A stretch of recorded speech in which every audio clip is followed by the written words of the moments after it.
welcome to Wildly Curious, a podcast that tells you everything you need to know about nature and probably more than you wanted to know.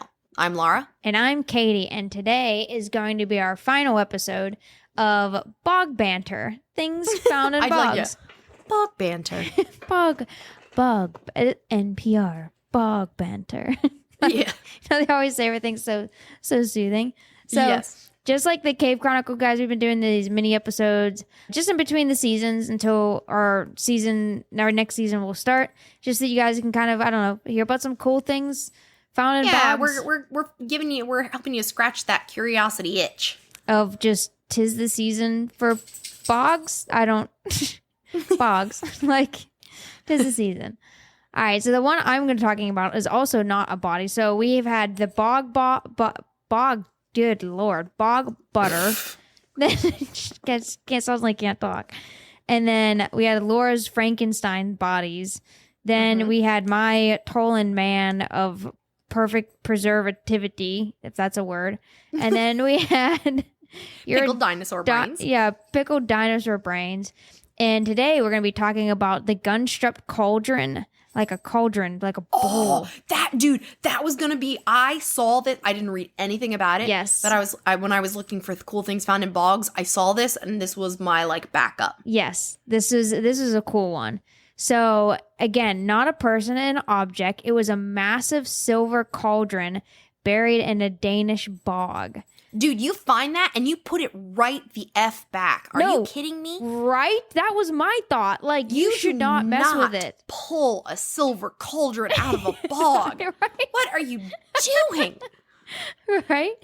Well, hold on. It gets even. There's even more red flags here. Why you shouldn't have done this. Gosh. So it was found in 1891, again by peat cutters working in a bog near Gundestrup, Denmark. Back when they definitely still believed in magic. Right. So it wasn't found in one piece either. It had been dismantled into several large fragments, which were buried at different depths in the peat.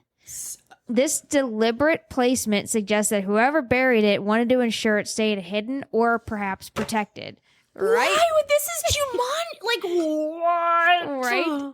So when the fragments were first unearthed, the craftsmanship of the cauldron left everyone in awe. I mean, it is crazy. I've seen the picture. It's amazing. Yeah. It's made of 95% silver. The cauldron had all over it very, very intricate engraving showing what appeared to be gods, animals, warriors, just all kinds of different pictures and scenes essentially. How old do they think that it is? Did you already say? Yes, I'm going to get into that in a second. Oh, here. Okay.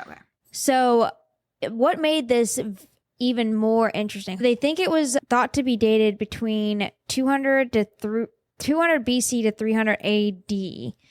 And then they narrowed it down to, they think, 150 BC to 1 BC, which is terribly accurate.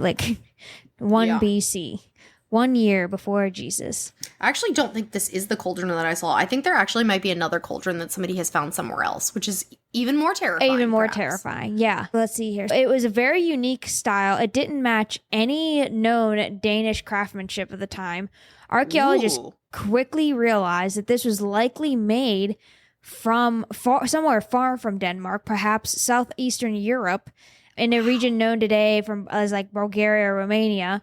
And this meant that the cauldron then had traveled a long way, either as a prized trade item or maybe they fought a war and then came back, or a sacred object on its journey. Because again, remember we talked in one of the episodes about how it was used for sacrifice and they saw it as a portal between, the living and then, gods and everything. So the cauldron's burial in the bog raised even more questions. Why would someone dismantle such a valuable object and leave it in the remote? Was it an offering to the gods? Was it just a hidden treasure or something else entirely? Something nefarious? Yes. The cauldron is a masterpiece in craftsmanship, even for that age. Again, 95% silver. It had great detail and it weighed on different panels, it weighed about 20 pounds, which was a heck of a lot of silver, even for back then. And finding that much silver to make that out of. Right? Was mining would have had to take. Yeah, so they think, again, like I said, that it likely came from the Balkans. But, Wow. what I said about the two different the various cultures on it, they could see it had influences from Celtic, but also Thracian cultures.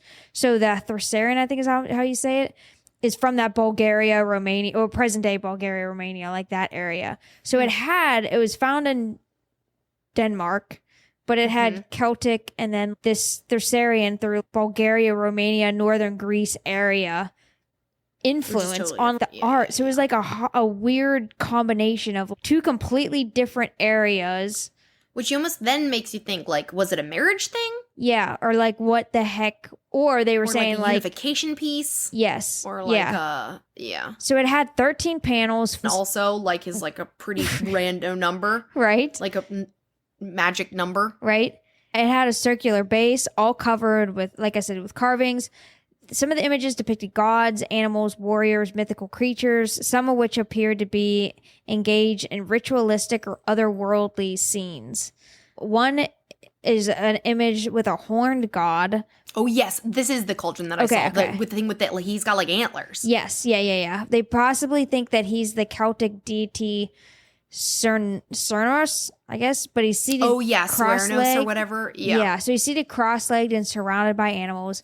Other objects depict warriors preparing for battle, a bull sacrifice, and other just odd scenes here. But it does have a very incredible amount of detail, especially for this time frame and the culture of, like, just how the heck did you get that much silver back then? So again, then the big question is, why would someone dismantle and bury such a valuable and intricately crafted object in a bog? We talked about it, or I talked about it a little bit here, is that they think, like, right now, the most likely and widely accepted theory is that it was a ritual offering to the gods. We've talked about in several of these other episodes that in many of the cultures, cauldrons were seen as a symbol of abundance, fertility, and the cycle of life and death. And so burying a cauldron in a bog, which is the whole principle of why they would sacrifice to bogs in general, may have just been like an act of devotion meant to secure favor from the gods of, like, here's something very valuable to me that I'm going to give to you. If you were going to do that, then you would give it as an entire piece, right? Yeah. Here's the whole cauldron. Yeah, right. Put together. That way, ready God, to you don't use. have to piece it together. Yeah, why would you give something that's broken up? Yeah. Or was that symbolic in its gesture in itself? Again, like I said, another one was that they think it was maybe from war. Like, did it, because the style was so different and it wasn't made in Denmark, it could have been brought back. So they just don't know. And another one was like, was it a gift, like a trade or a gift of some sort that eventually became part of the local culture that they adopted from people moving around? They don't it was somebody really who know. was really freaked out by the cauldron and they were like, this thing is messed up. It's done terrible things. Babies were in it. Right. Like, whatever. Just, we gotta split this thing up, give it to God, and be done with it. Yeah. Bury this thing to the 4 points of the compass. Yeah, so that it right. can never be rejoined. Right? Like, I mean, that's maybe. terrifying. I'm telling you, man. I would never touch something. I would never No. put it back together. Even No. if I touched it, I'd be like, all right, this is clearly like... This is like in the movie The Mummy. If you're in a pyramid and you find, like, jars and organs, like, why would you... Don't touch it. Yeah, why would you do that? Don't do Curses don't do on that. your entire family. And your Like, cow. No, if anybody knows. Yeah. Mulan. Yeah. Curse you. Anyway. But yeah, I would never, do that. I don't so know. cool, but I'd be so freaked. Yeah. I mean, I'd find one panel, I'd be like, wow, this is really cool. And then... Find another one?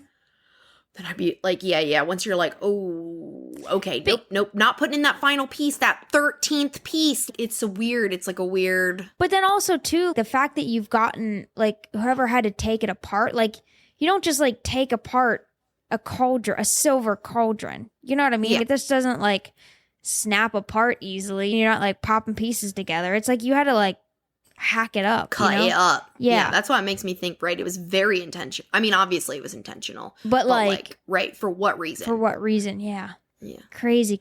Anyway, that's the Gundestrup Cauldron. Jeebies. Yeah. Well, that is the last Bog Banter. That was a good fun. one to end on. Yeah. A lot of questions for a lot of these ones, because we just, again, as we start to explore and find more, sometimes it's more questions than have answers, that's for sure. And with some of these definitely did. All right, guys. Well, go check us out on Patreon to support us so we can keep bringing you content like this. And then we will be starting up here in the next week or two with our new season. Woo-woo! Season 11. Crazy. Season 11. Crazy. Fourth year. Yeah. Mind-blowing. Mind-blowing. Well, thank you, guys. And we will talk to you next season. Bye, everybody.